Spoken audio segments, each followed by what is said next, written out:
महाराष्ट्रातील पहिले QR कोडसह पुस्तक म्हणजेच जीनियस मॅथ अँड ट्रिक या पुस्तकामध्ये चॅप्टर तर शिकायला मिळणारच आहे, त्याचबरोबर प्रत्येक चॅप्टरचा व्हिडिओ सुद्धा तुम्ही यूट्यूबवर पाहू शकतात। याच पुस्तकातील एक घटक आजच्या व्हिडिओमध्ये पाहूयात लगेच। विद्यार्थी मित्रांनो, या व्हिडिओमध्ये पाहूया आपण अपूर्णांक संकल्पना भाग 1। यामध्ये अपूर्णांकाची संकल्पना, अपूर्णांकाचे लेखन, अपूर्णांकाचे प्रकार, अपूर्णांकाचा लहान मोठेपणा या सर्व गोष्टी पाहूयात लगेच।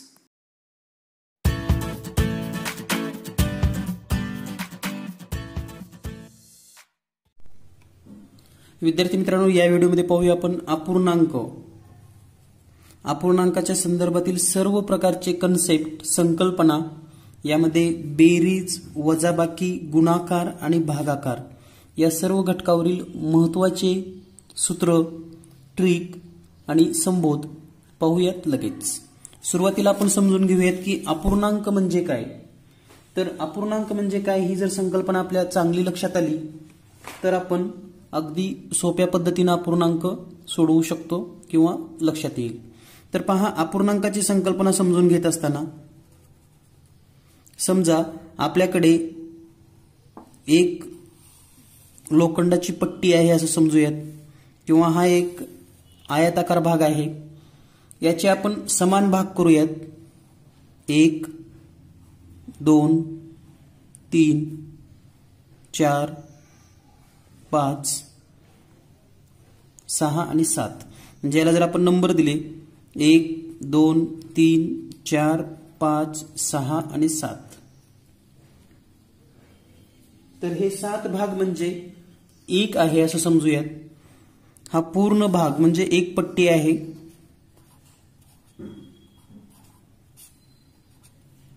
यामध्ये आपण काय करूया, सुरुवातीचे 3 भाग आपण या ठिकाणी रेषा ओढूयात किंवा रंग देऊयात असं समजूयात।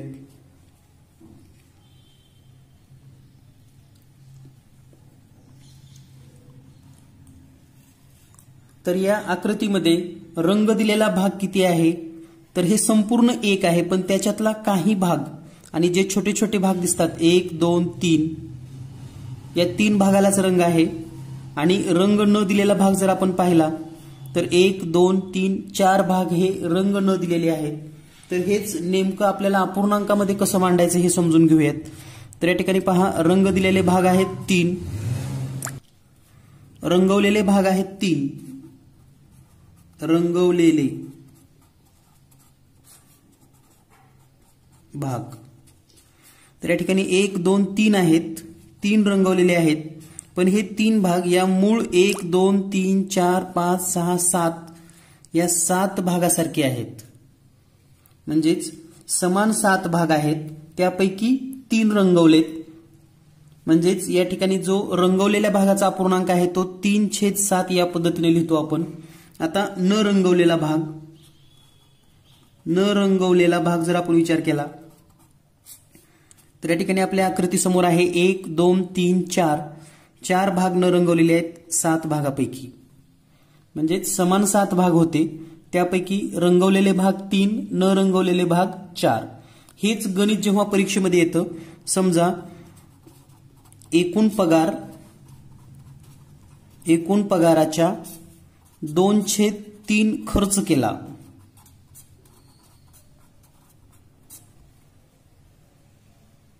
(2/3) भाग खर्च केला, तर शिल्लक 400 रुपये राहिले। याचा अर्थ काय पहा, आता खर्च केलेला भाग किती आहे, खर्च केलेला 2/3, मग न खर्च केलेला किती असेल, न खर्च केलेला। तर पहा, एकूण 3 भाग होते, त्यापैकी 2 भाग खर्चले, म्हणजे न खर्च केलेला 1/3। हेच आपल्याला कळत नाही नेमकं। म्हणजे कोणतंही गणित या पद्धतीनेच असतं, आपल्याला खर्च केलेला जर माहित असेल तर न खर्च केलेला पण कळला पाहिजे। हेच उदाहरण आपण आणखी एक घेऊयात। एका कामाचा 3/8 भाग संपलेला आहे.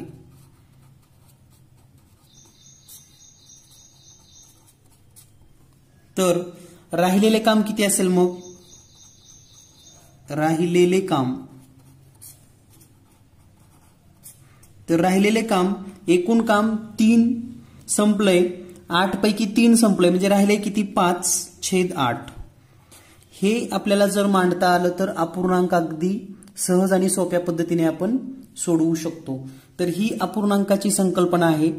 अपूर्णांक म्हणजे अपूर्णच असतो असं कधीही नाही. अपूर्णांक हा पूर्ण सुद्धा असू शकतो. तर अपूर्णांक नेमकं पूर्ण कसा असतो हे पण आपण समजून घेऊयात. तर अपूर्णांक पूर्ण असतो, त्याचं जर तुम्हाला उदाहरण पाहिजे असेल तर पहा, अपूर्णांक म्हणजे काय ही संकल्पना समजून घेत असताना समजा माझ्याकडे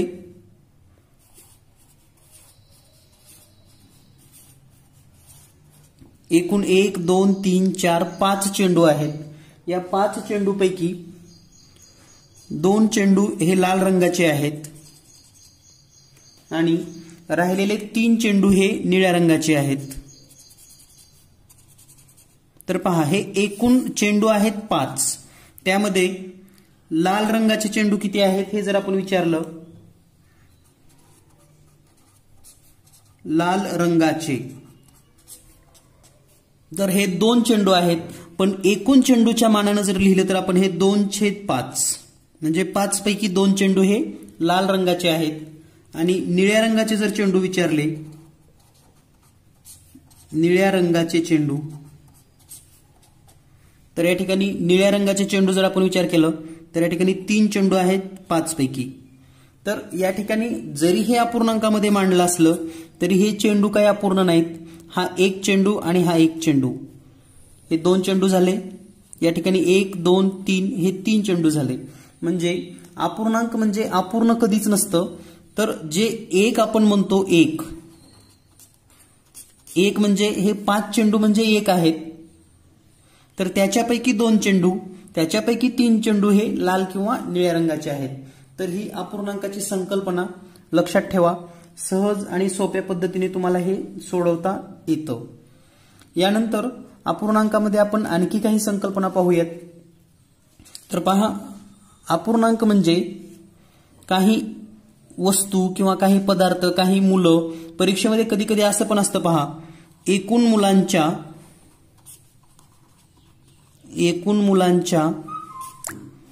2/7 मुले सहलीला गेली. 2/7 मुले सहलीला गेली. तर न गेलेली मुलं किती असतील मग? न गेलेली, पहा, एकूण 7 पैकी 2 गेलेत, याचा अर्थ 5 मुलं आणखी जायला नाहीत, म्हणजे 7/5 मुलं गेलेली नाहीत. तर या पद्धतीने आपल्याला ही संकल्पना लक्षात घ्यायची आहे. यानंतर पाहूया आपण पुढील संकल्पना. अपूर्णांकामध्ये आपण छेदाधिक अपूर्णांक आणि अंशाधिक अपूर्णांक ही संकल्पना समजून घेऊयात. तर छेदाधिक अपूर्णांक म्हणजे काय आणि अंशाधिक अपूर्णांक म्हणजे काय?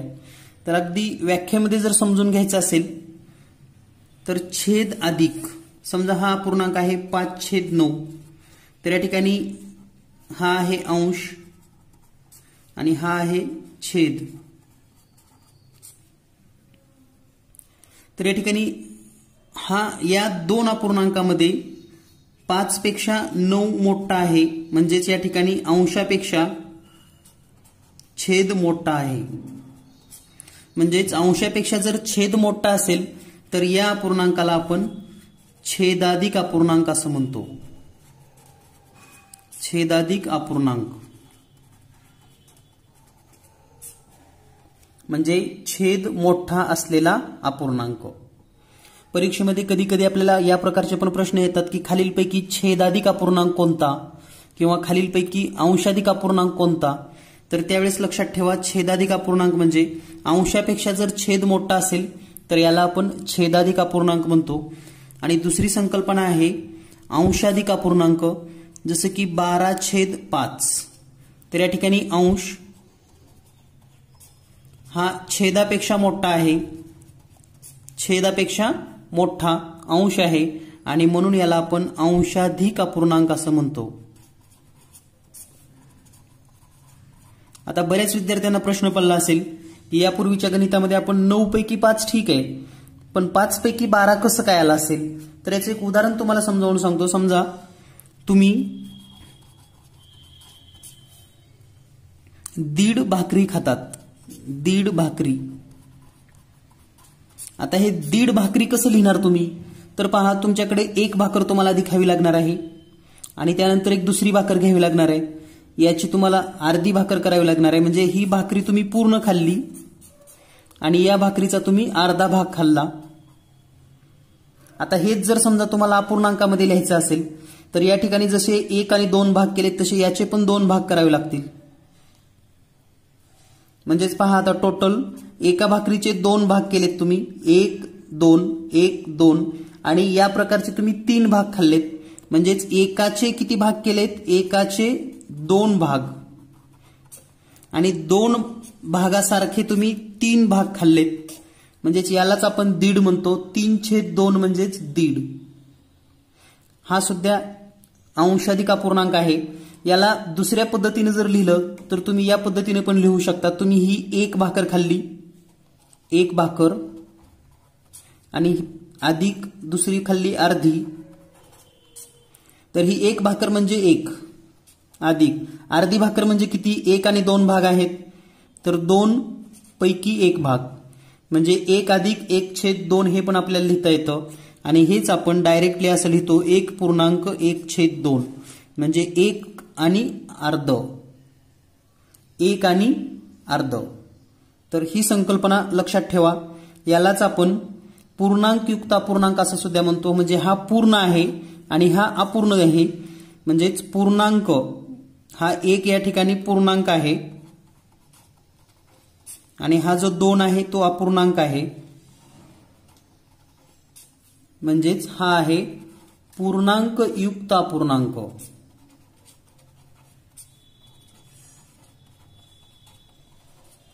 तर या पद्धतीने सुद्धा आपण ही पूर्णांकयुक्त अपूर्णांकाची सुद्धा संकल्पना आपल्या लक्षात आली पाहिजे.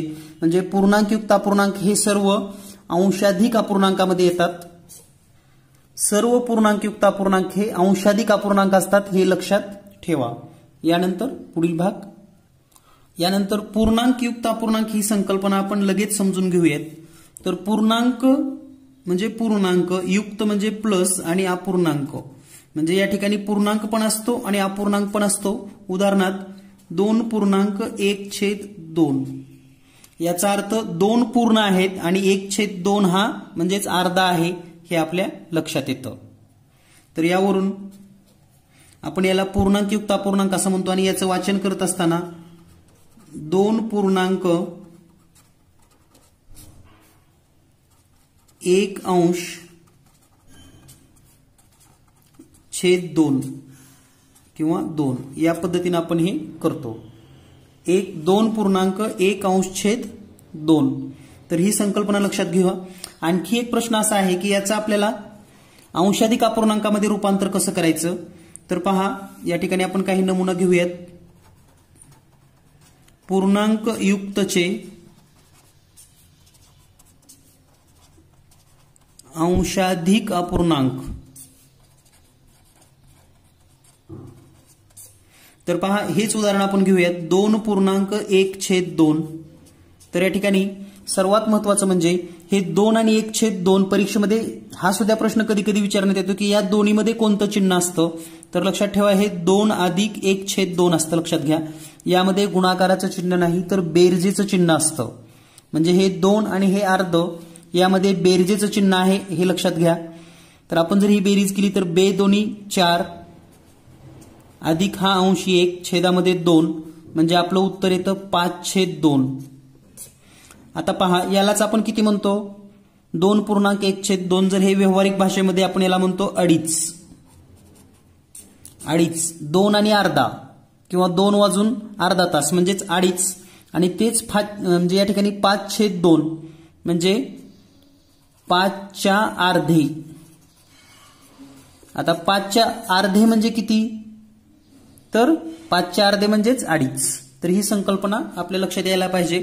पूर्णांकयुक्त अपूर्णांकाचे अंशाधिक अपूर्णांकामध्ये रूपांतर. आणखी एक उदाहरण घेऊया आपण. 7.1/5. तर या ठिकाणी 5 आणि 7चा गुणाकार करूयात. 7×5 35 अधिक 1 छेदामध्ये 5 म्हणजे 36/5. म्हणजे हा म्हणजेच हा अपूर्णांक आहे आणि हा म्हणजेच हा अपूर्णांक आहे. हा पूर्णांकयुक्त अपूर्णांक आहे आणि हा अंशाधिक अपूर्णांक आहे. आणि यावरूनच लक्षात ठेवा, सर्व पूर्णांकयुक्त अपूर्णांक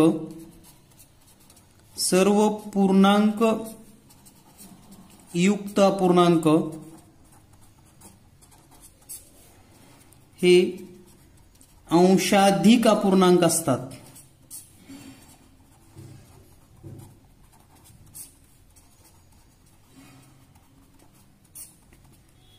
कोणताही पूर्णांकयुक्त अपूर्णांक जर घेतला तर तो अंशाधिक अपूर्णांक असतो. यानंतर 9.2/7. तर या ठिकाणी 7 आणि 9चा गुणाकार 7 नम्म 63 अधिक हे 2 अंश छेदामध्ये 7 63 आणि 2 65/7. यानंतर पुढील प्रश्न 10.5/9. तर 9 आणि 10चा गुणाकार 9 गुणिले 10 म्हणजे 90 आणि हे 5 95/9. तर या पद्धतीने आपण पूर्णांकयुक्तचे अंशाधिक अपूर्णांकामध्ये रूपांतर करू शकतो किंवा आपल्याला करता येतं. यानंतर पाहूया आपण अंशाधिक अपूर्णांकाचे पूर्णांकयुक्त अपूर्णांकामध्ये रूपांतर. तर यानंतरची जी संकल्पना आहे ती म्हणजे अंशाधिक अपूर्णांकाचे पूर्णांकयुक्त अपूर्णांकामध्ये रूपांतर. तर पहा, 6/4. जर या 4 न 6ला भागलं तर पहा भागाकार कसा येतो. 6/4 म्हणजे 4 1 4 आणि बाकी उरली 2. तर हे आहे बाकी आणि हा आहे भागाकार. तर भागाकार किती आला 1 आणि बाकी उरली 2. ते 2/4 आपण जशाला तसं लिहायचंय. त्यानंतर दुसरं उदाहरण घेऊया, आणखी तुम्हाला आणखी चांगलं लक्षात येईल. तर पहा 15/4. तर 4 1 4 4 त्रिकोण 12 म्हणजे 3 पूर्ण आले आणि 3 बाकी उरली म्हणून 3/4. त्यानंतर 17/5. तर पहा 5 1 5 5 त्रिक 15 म्हणजे 3 पूर्ण आणि 2 बाकी उरली तर ती 2/5 जशाला तसं लिहायचं आपणास. तर हे अंशाधिक अपूर्णांकाचे पूर्णांकयुक्त अपूर्णांकामध्ये रूपांतर. यानंतर 60/13. 13 1 13 आणि 13 चौक 52 म्हणजे 4चा पूर्ण भाग बसला आणि बाकी आली 8 म्हणजे 8/13 जशाला तसं. आणि यालाच आपण जर असं लिहिलं 13 चौक 52 अधिक 8 तर हेच येतं आपल्याला लगेच. त्यानंतर 19/6. 6 1 6 6 त्रिक 18 1 उरलं म्हणजे 1/6. तर या पद्धतीने आपल्याला अंशाधिक अपूर्णांकाचे पूर्णांकयुक्त अपूर्णांकामध्ये रूपांतर करता येतं. यानंतर आपण पुढील संकल्पना समजून घेणार आहोत, पाव, अर्धा आणि पाऊण. तर या ठिकाणी जी पुढची संकल्पना आहे पाव, अर्धा, पाऊण, त्यानंतर दीड, सव्वा, अडीच, 3.5. तर हे नेमकं कसं लिहितो आपण. तर पहा पाव, अर्धा, पाऊण ही जर संकल्पना तुमच्या लक्षात आली तर पाव, अर्धा, पाऊण. तर हे जर आपण जर समजा आकृतीच्या साहाय्याने जर पाहिलं तर पहा एक भाग आहे किंवा एक भाकर आहे समजा, याचे आपण 4 समान भाग केले तर त्याच्यातला एक भाग म्हणजेच पाव. म्हणजे याला आपण असं लिहू शकतो 4 समान भागापैकी एक म्हणजेच 1/4. याला आपण 1/4 सुद्धा म्हणतो म्हणजे अर्ध्याचा अर्धा म्हणजेच पाव. याला जर आपण दशांश अपूर्णांकात लिहिलं तर 0.25 म्हणजेच 1 रुपया असेल तर त्याचे 25 पैसे म्हणजे पाव. 1 मीटर असेल तर त्याचं 1/4 म्हणजेच 25 सेंटीमीटर म्हणजे मीटरचं सेमीमध्ये करून. त्याच पद्धतीने आपण आता अर्धा पाहूयात. तर या ठिकाणी आता अर्धा जर विचार केला तर या ठिकाणी पहा 1 घेतल्यानंतर त्याचे 2 भाग समान घ्यावे लागतील, म्हणजेच याला आपण 2 भाग 4 समान भागासारखे 2 भाग, यालाच आपण जर पुढे भाग दिला तर बे एक बे, बे दोन्ही 4 म्हणजे 1/2 बरोबर याला पॉइंट मध्ये लिहिले तर 1/50. तर हे आपल्याला लक्षात आलं पाहिजे. त्यानंतर पाऊण म्हणजे काय समजूयात आपण. पाऊण म्हणजे 4 समान भागापैकी 3 भाग रंगवूयात, म्हणजे 4 समान भाग त्यापैकी 3 रंगवले, यालाच आपण 0.75 असं सुद्धा लिहितो दशांश अपूर्णांकामध्ये. म्हणजे हे अपूर्णांकामध्ये आहे, हे दशांश अपूर्णांकामध्ये आहे. तर या सर्व संकल्पना आपल्या लक्षात येणं गरजेचं आहे. आता हेच लिहित असताना पहा तुम्हाला सव्वा लिहायचा आहे, सव्वा. तर सव्वा म्हणजे काय, 1 पूर्ण आणि पाव, म्हणजे 1 पूर्ण आणि पाव म्हणजे या ठिकाणचं हे 1/4. तर याचा अर्थ झाला सव्वा. तुम्हाला दीड लिहायचं आहे समजा. दीड म्हणजे किती, तर 1 पूर्ण आणि दुसरं अर्ध म्हणजे 1.1/2. यालाच तुम्ही पूर्णांक युक्त मध्ये जर लिहिलात तर 4 1 4 आणि हे 1 म्हणजे 5/4. बे 1 बे आणि 1 म्हणजे 3/2. 3च्या अर्ध, 5च्या 1/4 म्हणजे सव्वा. त्यानंतर तुम्हाला 1/2 लिहायचं आहे, 1/2. तर 1/2चा अर्थ काय होतो, 1 पूर्ण आणि दुसरा पाऊण म्हणजेच 3/4. समजा तुम्हाला 2.25 लिहायचं आहे, 2.25. तर सव्वा म्हणजे 1/4 हे लक्षात आले आपल्याला, कारण आपण याला सव्वा म्हणतो किंवा पाव म्हणतो. तर या ठिकाणी 2.25 म्हणजे 2 पूर्ण आणि 1/4. त्यानंतर अडीच. अडीच म्हणजे काय, तर 2 पूर्ण आणि 1/2 म्हणजे अर्धा. त्यानंतर 3.5. 3.5 म्हणजे किती मग, 3.1/2. तर हे पूर्णांकामध्ये झालं. हे जर आपल्याला दशांश अपूर्णांकामध्ये लिहायचं झालं तर हे आहे 1 आणि 1/4 म्हणजेच 0 पॉइंट म्हणजे 2/5. सॉरी 1.25 किंवा 2.5. त्यानंतर दीड म्हणजे काय, 1.50. 1.25 म्हणजे काय, 1.75. 2.25 म्हणजे काय, 2.25. अडीच म्हणजे किती, 2.50. 3.5 म्हणजे किती, 3.50. तर या संकल्पना आपल्या लक्षात येणं गरजेचं आहे, कारण जेव्हा आपल्याला स्पर्धा परीक्षेमध्ये असे प्रश्न येतात तेव्हा आपल्याला पाव, 1.25, अडीच, 2.25 या संकल्पना माहिती असणं गरजेचं आहे. यानंतर पाहूया आपण याचाच एक आलेख अतिशय सोप्या भाषेमध्ये लगेच. तर या ठिकाणी आपण एक चार्ट समजून घेणार आहोत. हा चार्ट अतिशय महत्वाचा आहे, कारण स्पर्धा परीक्षेमध्ये या चार्टचा उपयोग तुमच्या डोक्यामध्ये चांगला होणार आहे. तर पहा, घटक आपण जर 1 रुपया घेतला, 1 रुपया, तर त्याचा पाव भाग म्हणजे 25 पैसे. त्याचा पाव भाग म्हणजे किती, 25 पैसे. अर्धा भाग म्हणजे किती, 50 पैसे. पाऊण भाग म्हणजे 75 पैसे. सव्वा म्हणजे 125 पैसे आणि दीड म्हणजे 150 पैसे. म्हणजे हे रूपांतर कसं होतं हे आपल्याला कळलं पाहिजे. म्हणजे 1 रुपया म्हणजेच किती, 100 पैसे असतात. तर 100 पैशाचे पाव, अर्धा, पाऊण, सव्वा आणि दीड. हेच जर आपण दुसरं एक उदाहरण घेतलं, समजा डझन, 1 डझन. तर 1 डझनचा पाव म्हणजे किती, 3 वस्तू. अर्धा म्हणजे किती, 6 वस्तू. मग ते कोणत्याही वस्तू असू शकतात. पाऊण म्हणजे किती, 9 वस्तू. सव्वा म्हणजे किती, पहा 1 डझन म्हणजे 12. 12 आणि पुन्हा सव्वा म्हणजे 3, टोटल 15 वस्तू.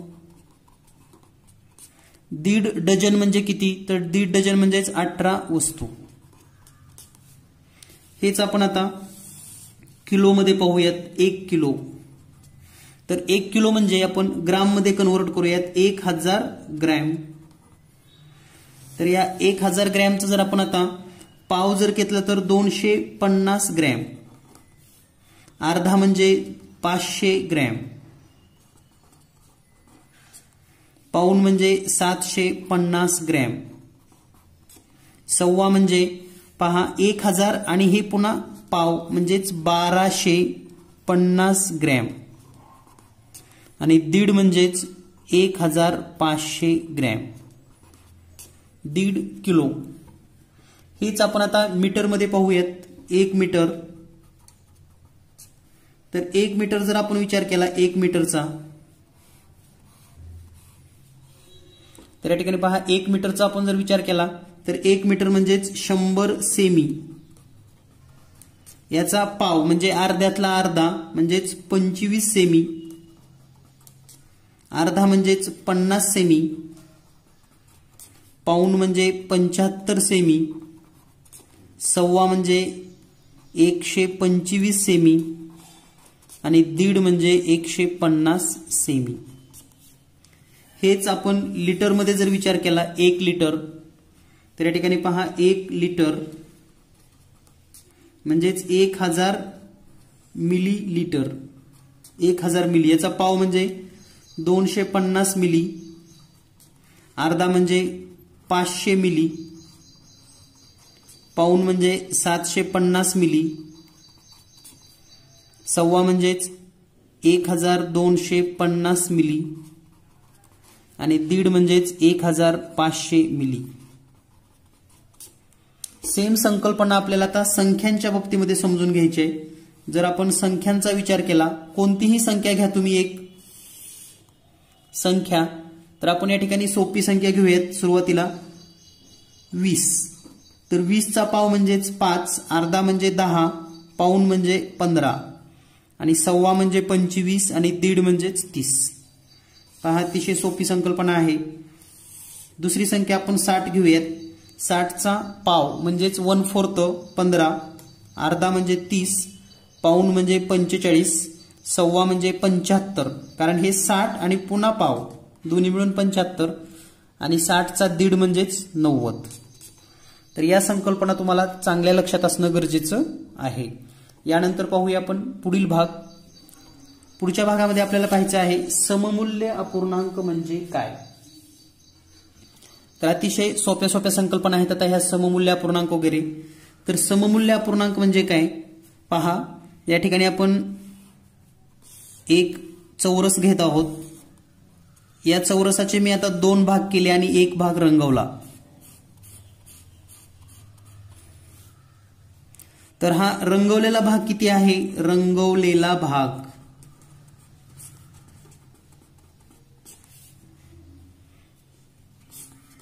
तर रंगवलेला भाग 2 पैकी 1 म्हणजेच 1/2. आता याचे मी 4 भाग केलेले आहेत. आता किती आहे रंगवलेला, तर 4 समान भाग आहेत आणि त्यापैकी 2 रंगवलेत. आता पहा आता किती आहे हे भाग, रंगवलेला भाग 1 2 3 4 5 6 7 8 म्हणजे 8 समान भागापैकी 4 रंगवलेत. आणखी याचे आपण तुकडे करूयात असे. तर टोटल झाले हे 16 आणि 16 पैकी 8 रंगवलेत. पण एक लक्षात घ्या की आपण रंगवलेला भाग जो आहे ना तो सुरुवातीपासून तेवढाच आहे, याच्यामध्ये काही बदल झाला नाही, परंतु याचे जे समान भाग केलेत हे भाग वाढत गेले. याचा अर्थ रंगवलेल्या भागाचं मूल्य समान आहे, मूल्य समान. पण मांडणी कशी झाली, 1/2, 2/4, 4/8, 8/16. तर या सर्व अपूर्णांकाला सममूल्य अपूर्णांक असं म्हणतात. सममूल्य, सम म्हणजे सारखे, मूल्य म्हणजे किंमत. किंमत सारखीच आहे रंगवलेल्या भागाची, पण अपूर्णांकामध्ये आपल्याला या ठिकाणी बदल दिसतोय. तर यालाच सममूल्य अपूर्णांक म्हणतात. आणि सममूल्य अपूर्णांक कसा मिळवायचा, तर लक्षात ठेवा सममूल्य अपूर्णांक कसा मिळवावा किंवा मिळतो, तर एकच वाक्य लक्षात घ्या. अंश व छेदाला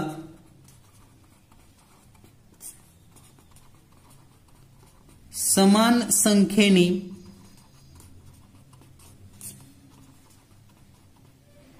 भागले किंवा गुणले असता अंश किंवा छेदाला समान संख्येने भागले किंवा गुणले असता सममूल्य अपूर्णांक मिळतो। अंश किंवा छेदाला समान संख्येने भागले असता किंवा गुणले असता आपल्याला सममूल्य अपूर्णांक मिळतो। एक्झाम्पल जर घ्यायचं असेल तर उदाहरणात पहा, आता या ठिकाणी आपल्याला 9/5 चा सममूल्य अपूर्णांक पाहिजे। तर काय करा, या 9/5 ला कोणत्याही संख्येनं गुणा, पण दोन्हीलाही अंशाला आणि छेदाला एकाच संख्येनं गुणा, तर हा अपूर्णांक होईल 18/10। याच 9/5 ला तुम्ही 5 न जर गुणलं छेदाला आणि अंशाला तर हा अपूर्णांक होईल 45/25। म्हणजेच या ठिकाणी 9/5 बरोबर 18/10 बरोबर 45/25 हे सममूल्य अपूर्णांक आहेत। सममूल्य अपूर्णांक आहेत। हे कसे आहेत? सममूल्य अपूर्णांक आहेत। तर ही कन्सेप्ट आपल्या लक्षात आलेली आहे। तर या ठिकाणी आपण अंश आणि छेदाला समान संख्येनं गुणलेला आहे, हेच आपल्याला भागून सुद्धा मिळतं। उदाहरणात 24, तर या ठिकाणी 60/24 ला आपण 2 ने भागूयात, 2 ने भागूयात। तर 60 ला 2 ने भागा 30, 24 ला 2 ने भागा 12। त्यानंतर 60/24 ला आपण 12 ने भागूयात। एकाच संख्येनं भागायचं एवढं लक्षात ठेवा। तर 12 ने जर 60 ला भागलं तर 5 उत्तर येईल आणि 12 ने जर 24 ला भागलं तर 2 उत्तर येईल। म्हणजेच या ठिकाणी पहा 60/24 बरोबर 30/12 बरोबर 5/2 हे सर्व सममूल्य अपूर्णांक आहेत।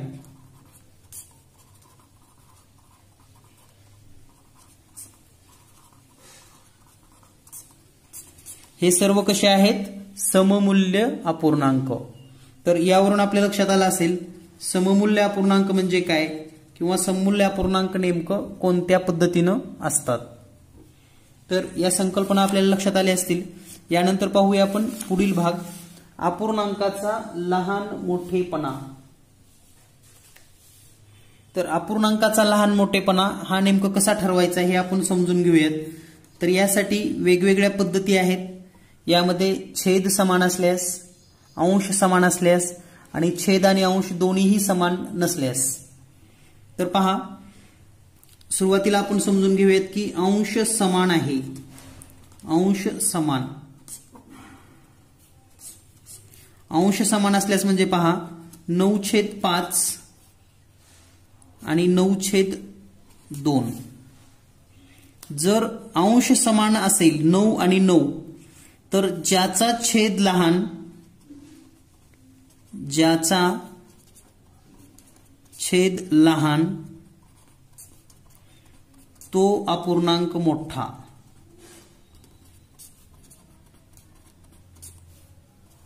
ज्याचा छेद लहान तो अपूर्णांक मोठा। म्हणजे या ठिकाणी छेद लहान कोणाचा आहे मग 2, म्हणजे 9/5 यापेक्षा 9/2 हा मोठा आहे।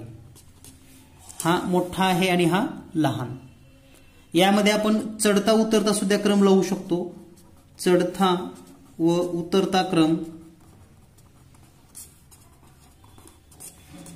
तर त्यासाठी एक उदाहरण घेऊयात आपण 12/5, 12/8, 12/3, 12/7। तर पहा या ठिकाणी अंश समान आहे, तर याचा चढता क्रम कसा असेल? चढता क्रम तर सर्वात लहान छेद आहे 3 म्हणून हा सर्वात मोठा असणार आहे आणि सर्वात मोठा छेद आहे 8 म्हणजे हा सर्वात लहान असणार आहे। मग चढता क्रम लावत असताना सुरुवातीला सर्वात लहान म्हणजेच 12/8, त्यापेक्षा थोडा लहान छेद म्हणजे 12/7, त्यानंतर 12/5 आणि सर्वात शेवटी 12/3. कारण अंश सर्वात लहान असेल तर तो सर्वात मोठा, त्याच्यापेक्षा लहान, त्याच्यापेक्षा लहान, त्याच्यापेक्षा लहान. आणि हेच उतरता क्रम लावताना उतरता क्रम, तर उतरत्या क्रमाने हे सुरुवातीला येईल म्हणजे 12/3 सर्वात मोठा, 12/5, 12/7 आणि 12/8. तर या पद्धतीने अपूर्णांकाचा लहान मोठेपणामध्ये अंश समान असल्यास आपल्या लक्षात आलं. यानंतर पुढील भाग, अपूर्णांकाचा चढता उतरता क्रम छेद समान असल्यास. छेद समान. तर यासाठी सुरुवातीला एक 2 अपूर्णांकाचं उदाहरण घेऊयात. 9/15 आणि 12/15. तर पहा, छेद समान असल्यास ज्याचा अंश मोठा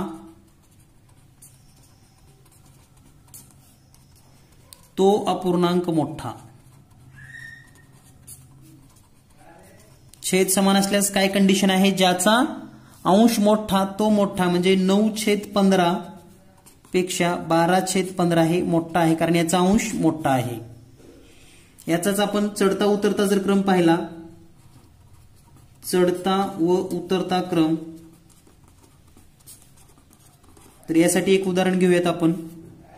5/8, 7/8, 13/8, 3/8. तर पहा, चढता क्रम. तर या ठिकाणी सर्वांचे अंश समान आहेत, छेद समान आहेत. छेद जर समान असेल तर ज्याचा अंश मोठा तो मोठा आणि ज्याचा अंश लहान तो लहान. म्हणजे सर्वात लहान या ठिकाणी 3/8, त्यानंतर 5/8, 7/8 आणि सर्वात मोठा 13/8. तर हे छेद समान असताना ज्याचा अंश मोठा तो मोठा आणि अंश समान असल्यास ज्याचा अंश लहान तो मोठा, असं विरुद्धाभास आहे या ठिकाणी.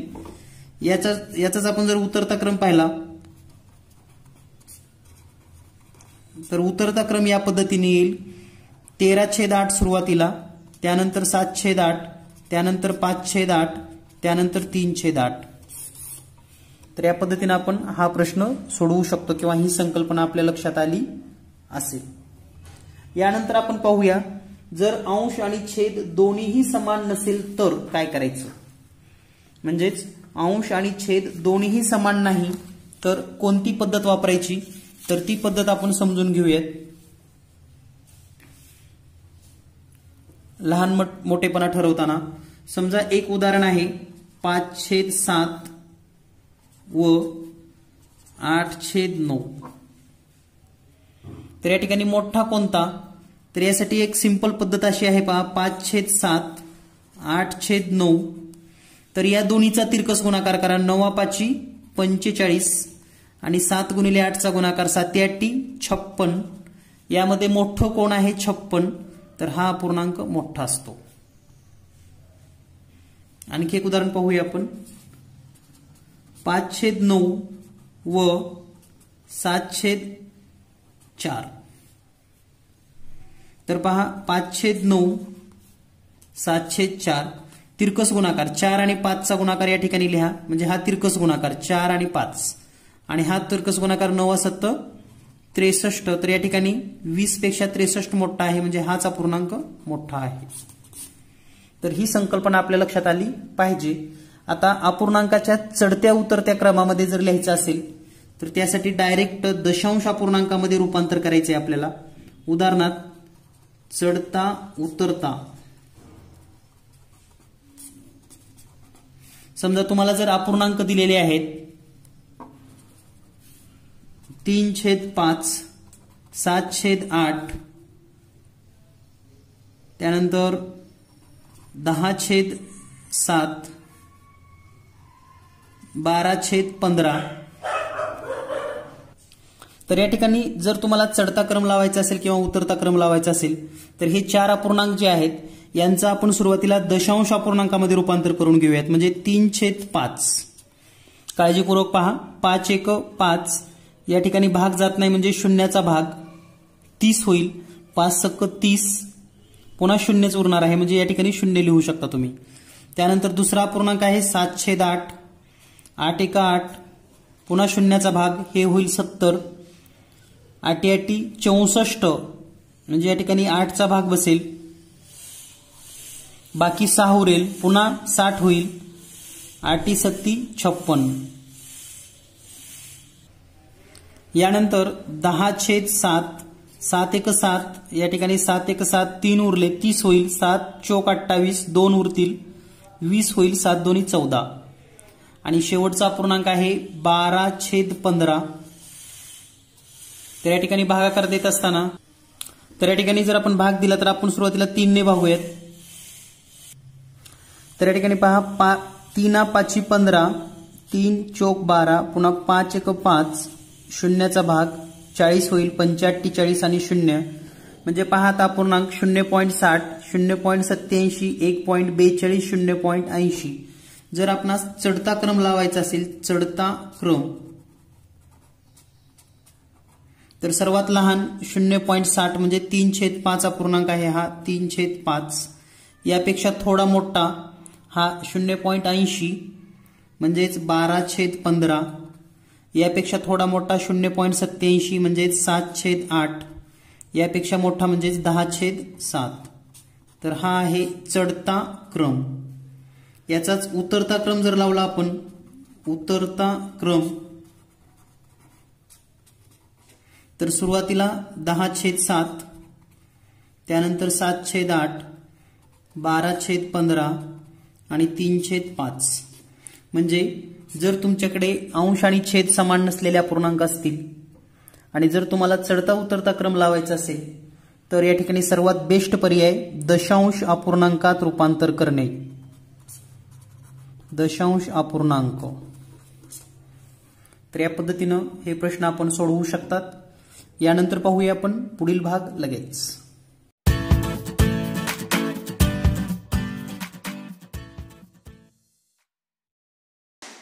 जीनियस मॅथ पब्लिकेशन द्वारा संचलित पोलीस भरती गणित बुद्धिमत्ता विशेष 5वी स्कॉलरशिप प्रश्नसंच, 5वी नवोदय प्रश्नसंच, 8वी स्कॉलरशिप प्रश्नसंच महाराष्ट्रातील सर्व दुकानामध्ये उपलब्ध आहे. जर आपल्या जवळच्या पाठ्यपुस्तकालयामध्ये हे जर पुस्तक उपलब्ध नसेल तर त्यांना या नंबरवर फोन करून मागणी करायला सांगा. अगदी 2 दिवसामध्ये हे सर्व प्रश्नसंच आपल्या जवळच्या पुस्तकालयामध्ये उपलब्ध करून दिले जातील. भेटूया लवकरच पुढील नवीन चॅप्टरसह. धन्यवाद. थँक्यू.